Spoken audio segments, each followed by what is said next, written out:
Malilu si pakainga, rebba si patokong, malik si parape.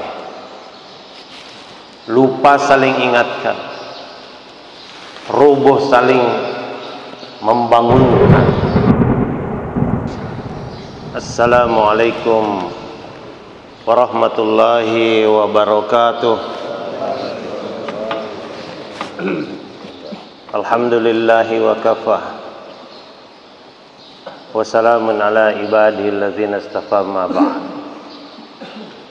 Subhanaka la ilma lana illa ma 'allamtana innaka antal alimul hakim. Rabbi shrah li sadri wa yassir li amri wa hlul 'uqdatam min lisani yafqahu qawli. Alhamdulillah, segala puji bagi Allah Subhanahu wa taala yang menciptakan langit berlapis-lapis tanpa memerlukan tiang,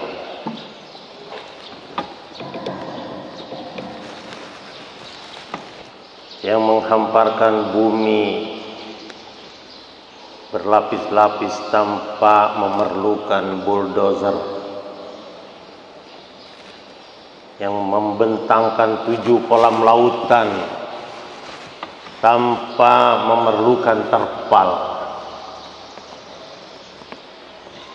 yang menurunkan air dari langit tanpa memerlukan tangki, yang menghembuskan angin tanpa memerlukan blower, menumbuhkan pepohonan tanpa memerlukan bertani.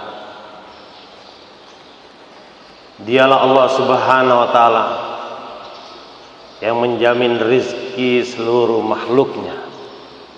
Wa ma min dabbatin fil ardi illa 'alallahi rizquha.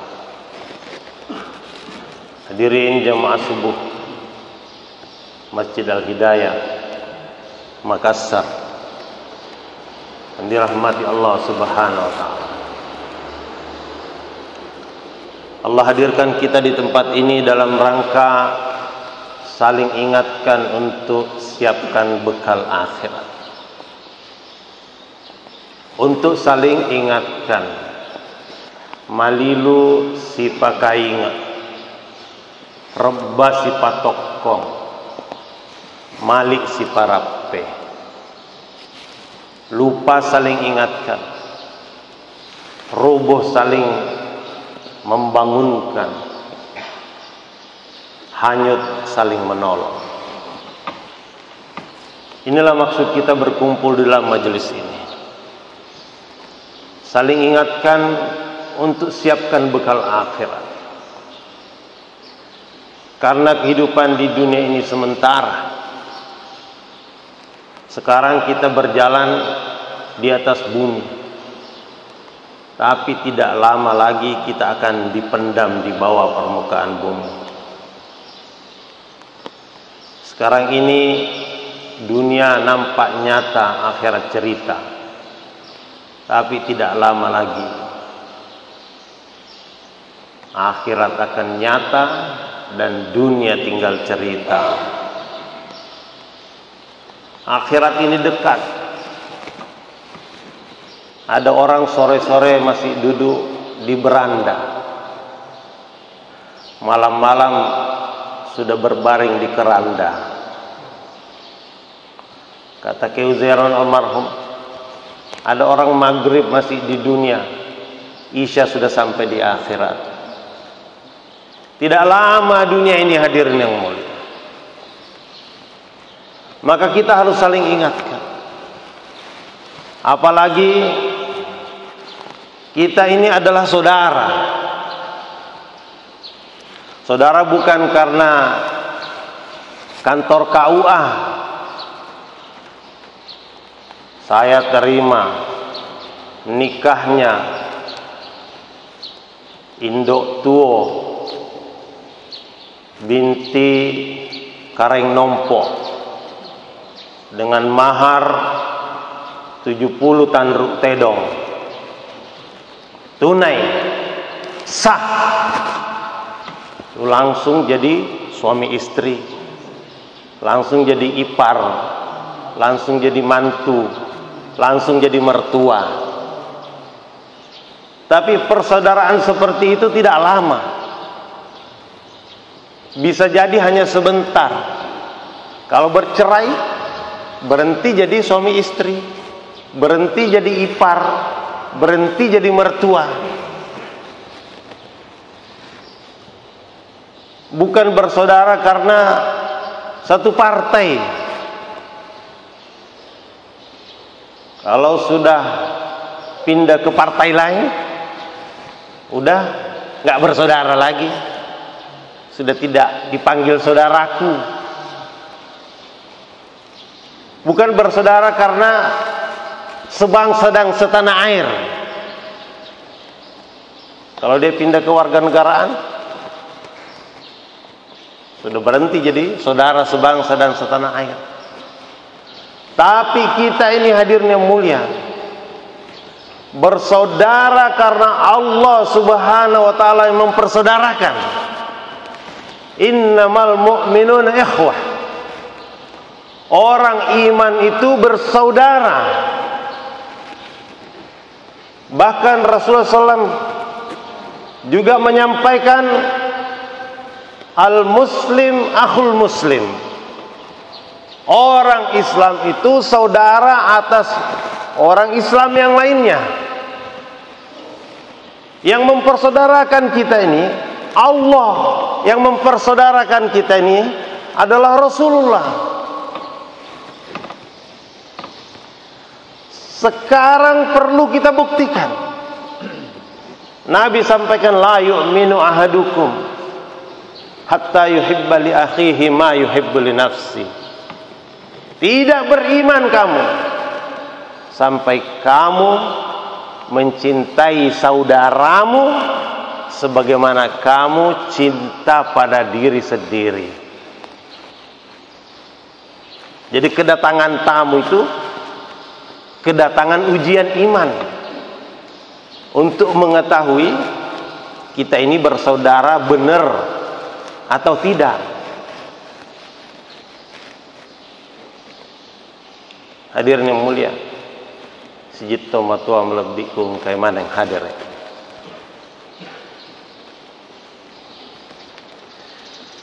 Tanda saudara, kalau kita mengakui yang datang ini adalah saudara kita, yang datang ke muhalla kita, yang datang ke markas kita, yang datang ke kampung kita, yang datang ke negeri kita, kalau kita akui dia sebagai saudara, kalau dia naik pesawat, kita akan jemput dia di airport.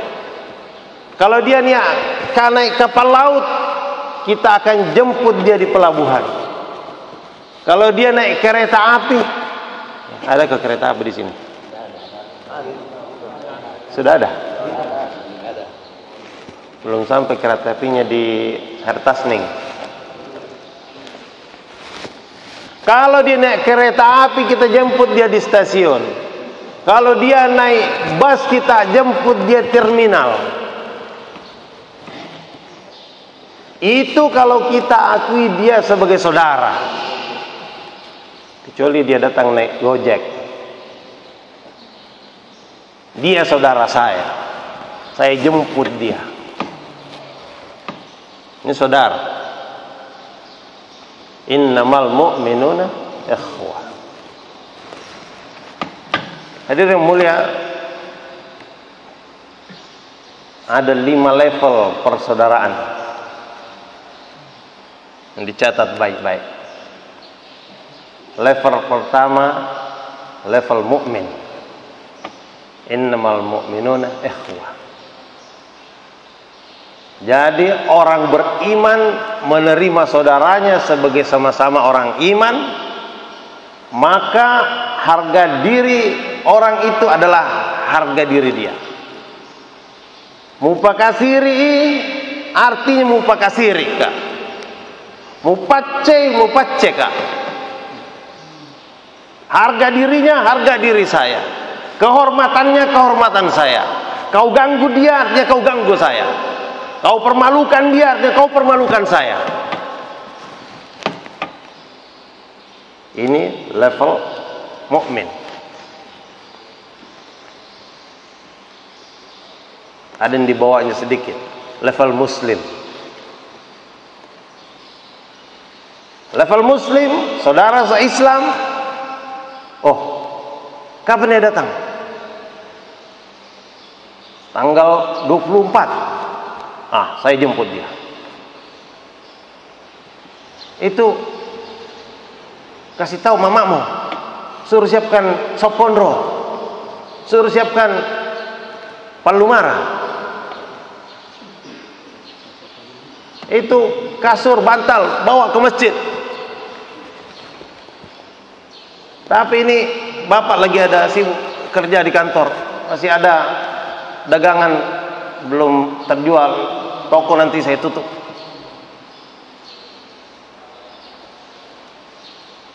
Dia memberikan khidmat, tapi masih sibuk dengan urusan sendiri.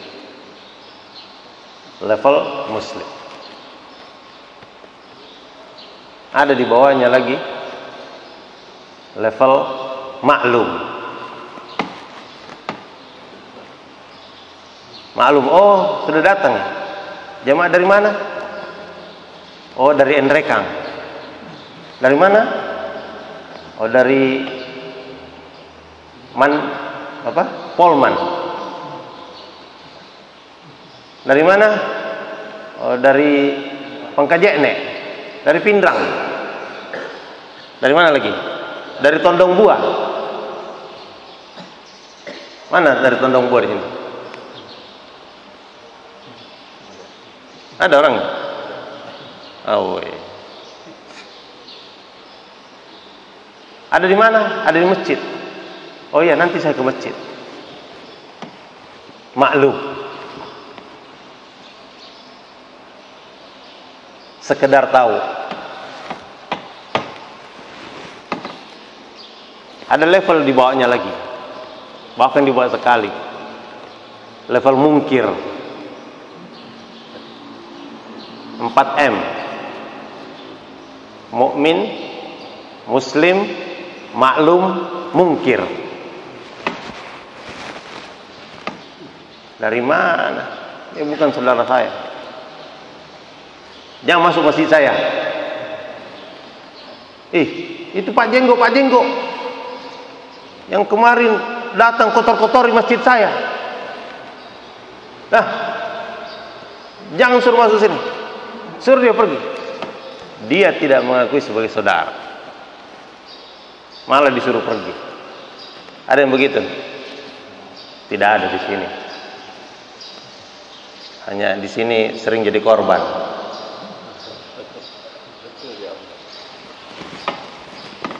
Ada satu lagi, level jahil, level bodoh. Dia tidak tahu bahwa kita ini saudara. Maka ayat itu lanjutannya, innamal mu'minuna ikhwah fa aslihu baina akhawaykum. Orang iman itu bersaudara, fa aslihu baina akhawaykum. Islahkan, artinya benerin. Kenapa harus dibenerin? Supaya dia naik ke level mukmin tadi. Jangan sekadar level maklum, jangan sekedar level Islam. Dia harus level mukmin. Fa aslihu baina ahwaikum. Apalagi level mungkir tadi, mengingkari. Kita ini tidak bersaudara. Loh, bagaimana tidak bersaudara? Sama-sama punya kalimat la ilaha illallah, sama-sama mencium lantai waktu sujud. Allah yang persaudarakan kita. Dia tidak tahu. Ini jahil. Mungkin gara-gara jahilnya itu jadi mungkir. Fa aslihu baina akhawaykum. Inilah yang dibawa oleh Rasulullah sallallahu alaihi wasallam. Inilah yang dibawa oleh para sahabat radhiyallahu anhum. Inilah yang dibawa oleh Wali Songo tahun 1426. Syekh Syarif Hidayatullah Wali Songo. Inilah yang dibawa oleh Syekh Yusuf Al-Makassari tahun 1626. Kuburannya ada di Kokbang, ada di Banten, ada di Madura, ada di South Africa, Cape Town. Inilah yang dibawa oleh Syekh Nawawi Al-Bantani tahun 1813.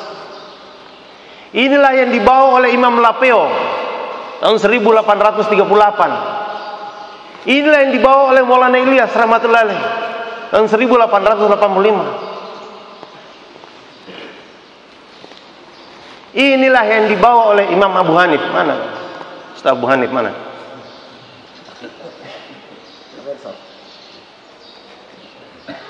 Ini yang dibawa oleh Maulana Ruslan. Mana Maulana Ruslan? Allahu Akbar. Fa'aslihu baina ahawaikum. Kasih tahu. Islahkan umat yang tidak tahu. Coba perhatikan saudara-saudara. Siapakah orang yang bergerak? Siapakah jamaah yang bergerak? Organisasi apakah yang bergerak di seluruh dunia hari ini? Yang door to door, yang pintu ke pintu, dari kampung ke kampung, dari kota ke kota, dari negara ke negara, dari benua ke benua, naik pesawat, naik kapal laut, mendatangi orang, ngasih tahu, kita ini bersaudara.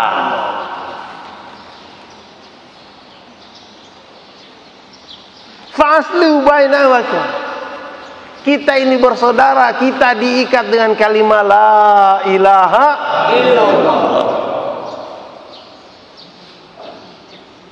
Banyak yang tidak tahu ini karena jahil. Bahkan banyak yang mungkir. Ada yang sekedar maklum. Kita harus meningkat. Dan hadirin mulia, ini semua terjadi dibawa oleh Rasulullah SAW yang merubah kehidupan dunia, merubah kehidupan sahabat radhiyallahu. Silakan buka sejarah. Dulu sahabat berada dalam suatu zaman yang begitu gelap, yang tidak ada tanda-tanda kemanusiaan sama sekali. Sampai zamannya pun disebut zaman apa? Zaman jahiliyah. Orang-orangnya jahil. Kehidupannya hina, degil, musuhan, perang, miskin. Tapi kemudian Rasulullah berdakwah kepada mereka, mengislah mereka. Maka dalam waktu singkat, yang jahil berubah jadi alim, yang hina berubah jadi mulia, yang degil berubah menjadi beradab, yang musuhan berubah menjadi kasih sayang, yang perang berubah menjadi damai, yang miskin berubah menjadi kaya raya. Waktunya sebentar, hadirnya.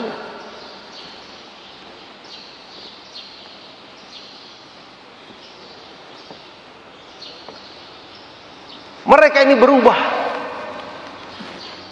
karena amalan-amalan yang diajarkan oleh Rasulullah SAW mereka ikuti, sehingga datang dalam diri mereka sifat-sifat yang mulia.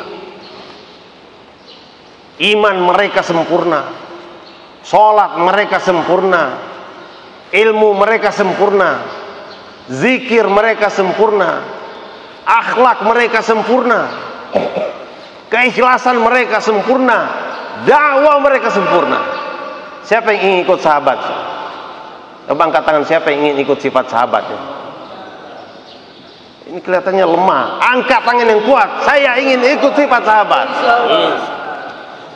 Makassar tidak boleh lemah-lemah.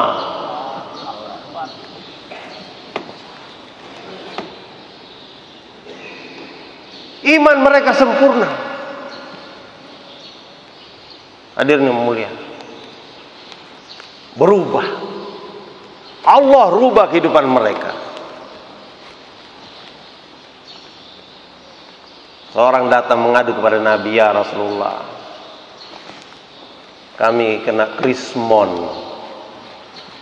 moneter.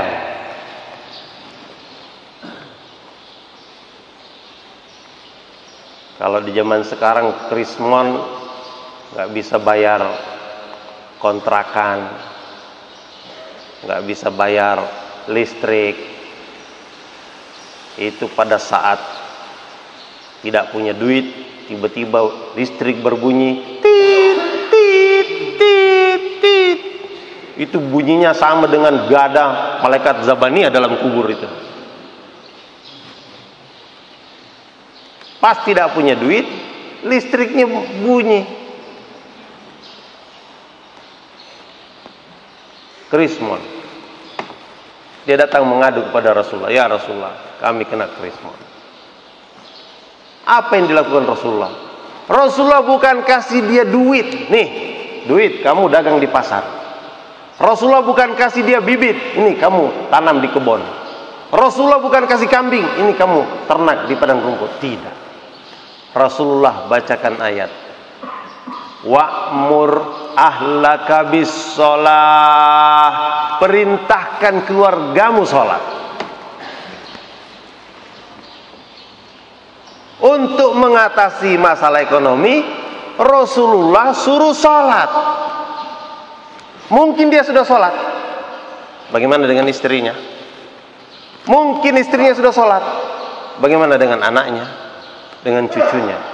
Wa'mur ahlaka bis sholah, perintahkan keluargamu sholat. Jadi untuk mengatasi masalah ekonomi, solusinya adalah sholat. Hadirin yang mulia, hari ini umat tidak paham betapa hebatnya yang namanya sholat ini. Teknologi super canggih yang bisa mengatasi berbagai masalah, itulah yang namanya sholat.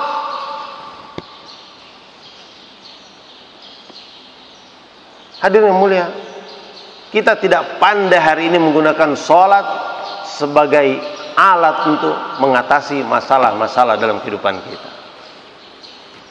Dulu sahabat tidak ada air, musim kemarau, kering, kerontang, maka mereka datang kepada Rasulullah, ya Rasulullah, kami kekurangan air. Rasulullah perintahkan, ayo kita sholat. Sholat mereka, air pun datang. Sekarang air datang, tidak berhenti-berhenti, hujan 7 hari 7 malam. Mereka gaduh lagi kepada Rasulullah, ya Rasulullah, banjir ya Rasulullah, lempek nih Rasulullah.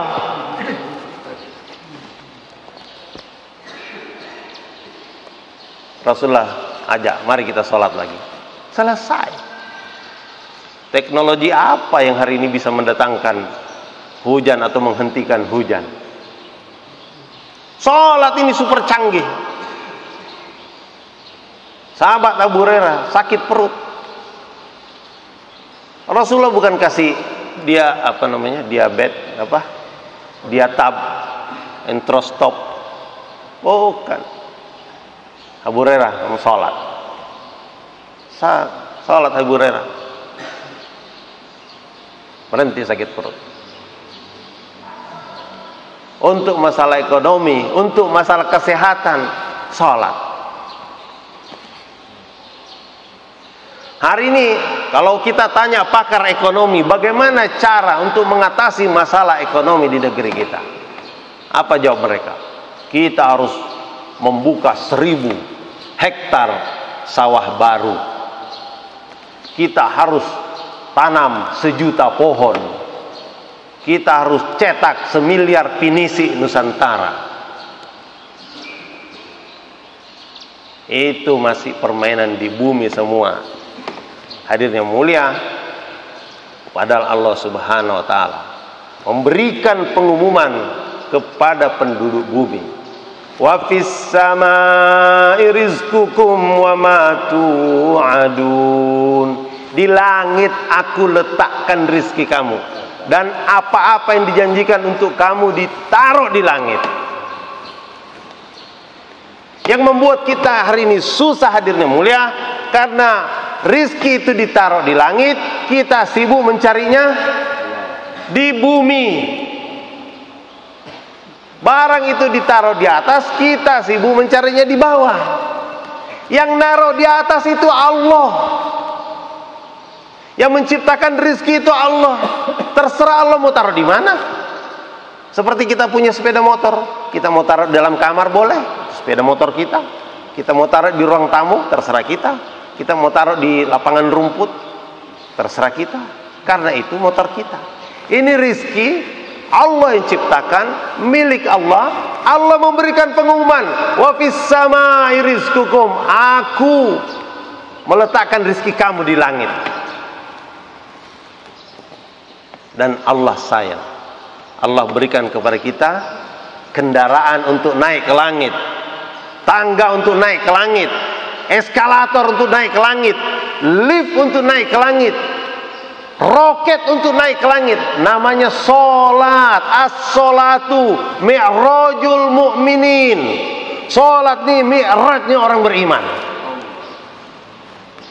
Sekarang coba perhatikan, satu negeri kita ini hadirnya mulia, berapa orang yang sholat dibanding tidak sholat? Mungkin terlalu besar, satu provinsi lah, Sulawesi Selatan ini.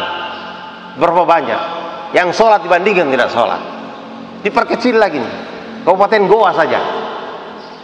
Berapa banyak yang sholat dibanding tidak sholat? Perkecil lagi nih, kecamatan apa ini? Labuan Bajo, Sembaupu. Banyak mana yang sholat dibanding tidak sholat? Tapi kecil lagi deh, di muhalla kita, di masjid kita aja, di kampung kita aja deh. Berapa banyak yang sholat dibanding tidak sholat? Maka tidak boleh mengeluh kesulitan ini, kesulitan, karena kita ini salah alamat mencari rizkinya. Para sahabat dimudahkan. Miqdad bin Aswad, semalam Amir Sahab sampaikan, badannya gemuk, dia lagi buang hajat. Datang tikus, bawa duit, bukan duit sembarang duit, dinar. Satu keping dinar itu kalau emas 4,25 gram. Kalau dirupiahkan 4 juta. Tikus bawa satu keping, 4 juta itu. Kemudian pergi lagi, bawa keping yang kedua, 8 juta. Pergi lagi, bawa keping yang ketiga, keempat, kelima, sampai 17 keping. Coba hitung, 17 kali 4 juta berapa? Ayo, yang pedangkang di pasar ini pas cepet hitungnya. 68 juta. Coba. Terakhir dibawa uncangnya, kantongnya. Miqdad bin Aswad itu masukkan ke dalam uncang uang dinar itu, bukan langsung pulang ke rumah ngasih istrinya, tidak. Kalau orang di sini kira-kira gimana ketemu duit seperti itu? Dia pergi kepada Rasulullah, ya Rasulullah, saya dapat seperti ini, ceritanya seperti ini. Apakah ini halal bagi saya ya Rasulullah? Rasulullah tanya, kamu masukkan nggak tangan kamu ke dalam lubang? Tidak ya Rasulullah. Kalau orang Makassar sini kira-kira dimasukkan nggak tangannya ke dalam lubang? Dari Tondong gimana kira-kira? Dimasukkan nggak tangannya ke dalam lubang? Bukan dimasukkan tangannya, pulang ambil cangkul. Mungkin sewa bulldozer dari markas. Bukan digali cuma lubang itu, 1 hektar bisa digali. Miqdad bin Aswad tanya Rasulullah, apakah ini halal buat saya? Kata Rasulullah, halal buat saya. Allah mudahkan, hadirnya mulia. Allah perintahkan kepada dunia ini, ya dunia ikhdimi man khadamani wastaqdimi man khadamaki. Wahai dunia, tunduklah kamu kepada orang yang tunduk kepadaku, dan perbudaklah mereka yang tunduk kepadamu. Halo, paham enggak kira-kira ini? Allah yang perintahkan dunia ini untuk berkhidmat kepada orang yang tundukkan dirinya kepada Allah, yang tiap hari taklim, yang tiap hari 2,5 jam, yang tiap hari jaulah, umumi, usuli, taskili, UMM. Allah perintahkan dunia tunduk kepada mereka. Tapi perintah Allah berikutnya, wastakhdimi man khadamaki, perbudaklah orang yang tunduk kepada kamu.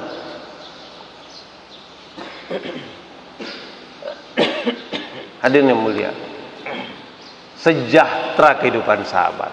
Pak Cecep sampaikan di masa pemerintahan Sayyidina Umar radhiyallahu anhu, datang kekayaan dari Rom dan Parsi sebesar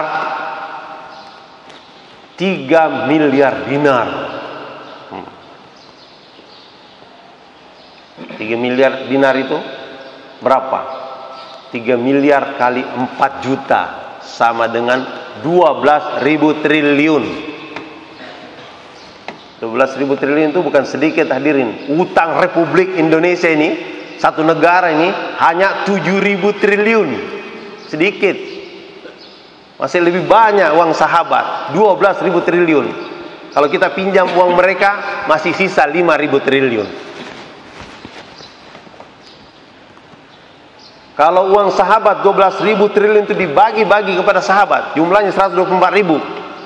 Setiap satu orang dapat jatah 96,7 miliar. Banyak nggak itu kira-kira? 96,7 miliar. 9 juta itu banyak. 90 juta banyak. 900 juta banyak. 9 miliar itu banyak. Ini 96,7 miliar. Bayi baru lahir, nih jatah kamu 96,7 miliar. Latokna mau mati ini, 96,7 miliar nih saya wariskan untuk kamu. Sahabat, kalau uang itu ditumpuk, uang 100.000 ini bapak tumpuk, uang 100.000 itu kalau 10 juta tebalnya 1 senti. 10 juta. Kalau 100 juta tebalnya 10 senti. Kalau 1 miliar tebalnya 1 meter. Kalau 96,7 miliar artinya 96,7 meter tingginya uang 100.000. Lebih tinggi daripada Menara Mandala. Mandala itu 75 meter saja. Jadi uang 100.000 ditumpuk, uang untuk dibagikan kepada setiap orang sahabat lebih tinggi daripada Menara Mandala itu.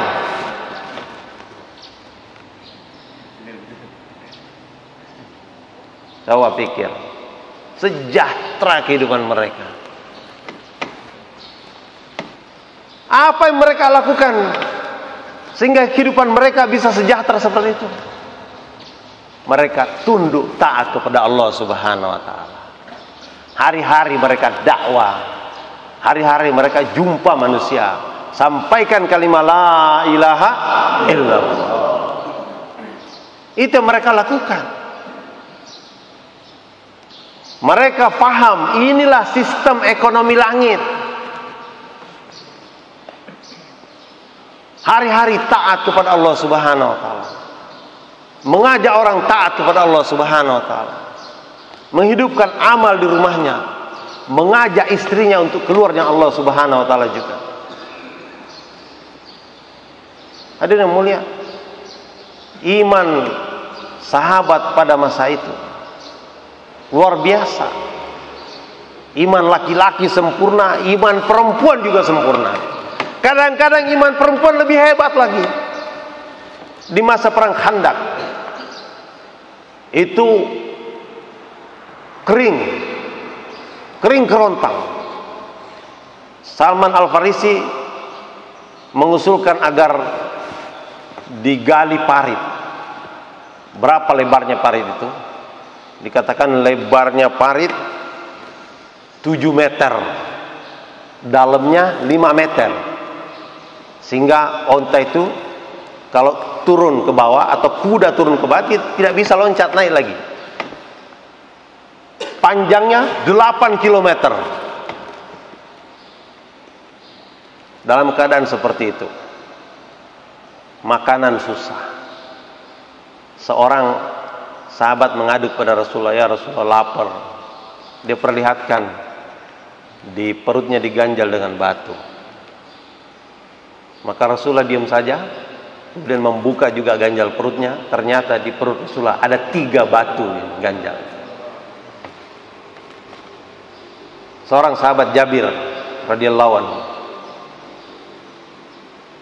itu menyembelih seekor kambing kecil. Kemudian istrinya memasak. Kemudian istrinya suruh kepada suaminya, wahai suamiku, pergilah ke masjid. Maksudnya pergilah ke Khandaq. Undang 4-5 orang untuk datang makan bersama kita. Maka Jabir pergi ke Khandaq, menjumpai Rasulullah, kemudian berbisik-bisik, takut didengar oleh sahabat yang lain bahwa ada undangan makan. Ya Rasulullah, di rumah saya ada kambing. Saya undang 4-5 orang untuk datang. Rasulullah dibisiki untuk mengundang 4-5 orang untuk datang ke rumahnya makan. Tapi apa kata Rasulullah? Ya ahlal Khandaq, wahai ahlal Khandaq, ini Jabir motong kambing, kita diundang untuk makan di rumahnya. Jumlah Khandaq waktu itu, orang-orang Khandaq lebih dari 3.000 orang. Ada yang mengatakan 5.000 orang. Ucat pasi Jabir, lari terbirit-birit pulang ke rumahnya. Wahai istriku, mati kita, mati kita. Oh, ada apa? Rasulullah mengundang semua orang Khandaq. Saya bisikin 4-5 orang, dia umumkan. Wah, bagaimana ini? Apa katanya? Tenang, tenang, daeng. Yang ngundang itu Rasulullah, kita ngundang 4-5 orang saja. Ya terserah Rasulullah mau undang. Langsung sejuk hati Jabir radhiyallahu anhu. Punya istri soleha seperti ini, mampu menenangkan suami, itu dahsyat. Perlu diperbanyak wanita-wanita seperti ini. Setuju insyaallah? Ada Jamirnya. Semangat semuanya.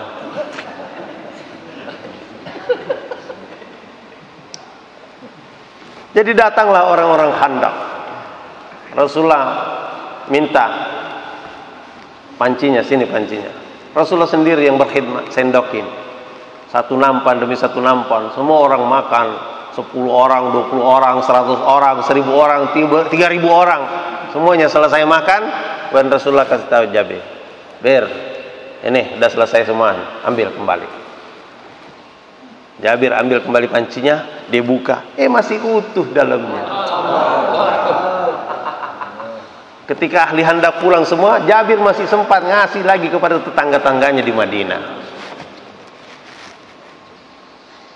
Ini barakah, barakah kerja dakwah, barakah taat kepada Allah Subhanahu wa taala. Semua siap ambil kerja dakwah insyaallah. Latihannya 4 bulan saja. 4 bulan dengan ikhlas. Jangan pakai diusuli-usuli lagi. Jangan pakai ditarget-target lagi, sudah. Ini negeri kita akan berubah hadirnya mulia kalau orang-orangnya taat kepada Allah. Kadang-kadang kita melihat masjid lebih banyak tiangnya daripada orang salatnya. Persoalan-persoalan yang datang di negeri kita ini, kata Wali Kota Bengkulu Haji Helmi Hasan, karena gunung didaki, lautan diseberangi, masjid dilewati.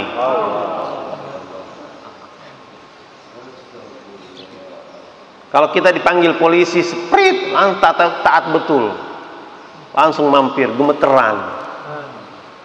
Dipanggil sama Allah melalui muazin, cuek, bebek.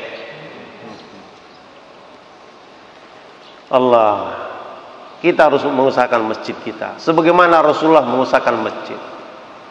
Ciri masjid Nabi itu, yang pertama, menerima seluruh manusia dari seluruh dunia. Itu ciri masjid Nabi.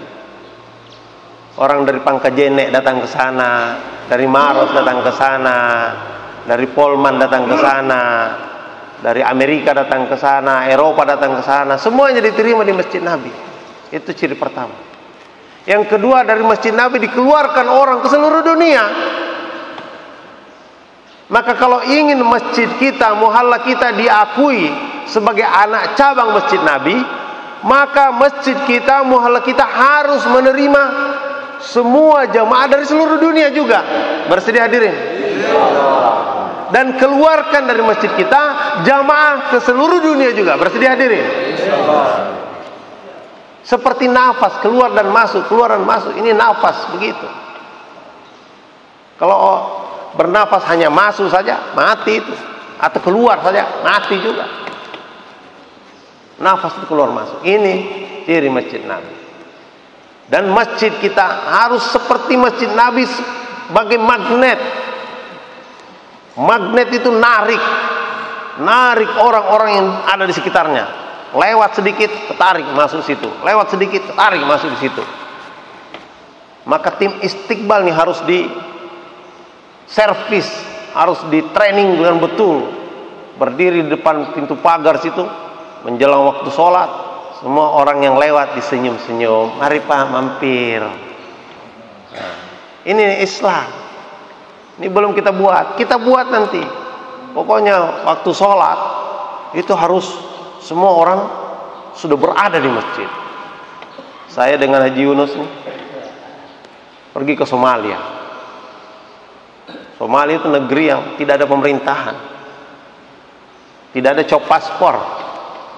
Kita pergi ke Somalia seperti datang ke Makassar sini saja. Tidak ada yang cop paspor, tidak ada. Waktu itu.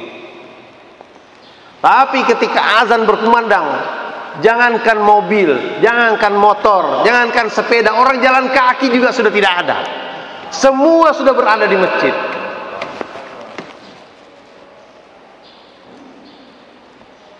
Nah, kita mau masjid kita hidup amal 24 jam. Sekarang pom bensin 24 jam. Klinik 24 jam. Di Jakarta itu tukang tambal ban 24 jam. Kami sama wali kota Bengkulu ke Garut. Di dalam protokol itu ada orang tukang jual gorengan. Di gerobak gorengannya itu ada kaca tertulis gorengan buka 24 jam. Kita harus buka masjid kita 24 jam. Masjid kita harus nyaman seperti sofa. Sofa itu orang kalau duduk di situ lupa berdiri. Bisa tidur, santai, nyaman. Orang masuk masjid kita ini harus nyaman. Jangan orang gelisah. Betah orang berada di masjid. Tidak pulang ke rumah kalau tidak disusuli sama istri. Dan yang ketiga, masjid kita harus ada tanda loven. Harus ngangenin, bikin rindu, bikin mudani. Seperti orang-orang yang sudah pernah haji, sudah pergi umroh, sudah pergi ke masjid Nabi. Itu coba tanya, kangen nggak? Pingin datang lagi ke sana? Pasti jawabnya kangen, pingin datang lagi. Kalau punya duit, pingin berangkat lagi ke sana. Membuat hati itu rindu, kepingin lagi, kepingin lagi. Nah, masjid kita harus dibuat seperti itu. Bagaimana caranya? Inilah yang kita pelajari waktu keluar 4 bulan jalan Allah Subhanahu wa taala. Di hadapan kita ini ada istima-istima yang sekarang sudah mulai berlangsung. Ada jor-jor, ada istima-istima. Jor ini untuk para pekerja dakwah, istima untuk umum. Bagaimana caranya mereka hadir, kita hadirkan. Nah, kita ikut ambil dalam. Dan istima ini kata Masya ada dua bagian, ada ruhaniyat, ada jasmani. Ruhaniyahnya berangkat sebelum hari istimewa. Di Makassar ini tanggal 26, 27 Julai, bulan 7, ya. Bagaimana seluruh orang di Sulawesi Selatan dan Sulawesi Barat ini, jumlahnya lebih kurang 10 juta ada. Bagaimana 10 juta ini semuanya hadir nanti pada tanggal 26, 27 Julai 2023. Tempatnya di mana nanti? Di sini. Kau bayangkan 10 juta orang datang di sini. Berapa jemaah dikirim ke Eropa, ke Amerika, ke Australia, ke Afrika. Semua membawa kalimat la ilaha illallah. Mengislah door to door, dari pintu ke pintu, menyampaikan kita ini saudara, saya dan kamu ini saudara. Orang Somalia katakan aniga, adega, walalo. Orang Kenya bilang mimi na wewe tukundugu. Orang Bugis akan apa? Sila surang. Allahu Akbar. Semoga Allah pahamkan. Sekarang angkat tangan. Siapa yang niat 4 bulan? Cash insyaallah. Allahu Akbar. Ayo bismillah. Bismillah. Taskil tangan mana? Mana? Pak Jatmiko tim taskil dari Jakarta mana? Yang cash.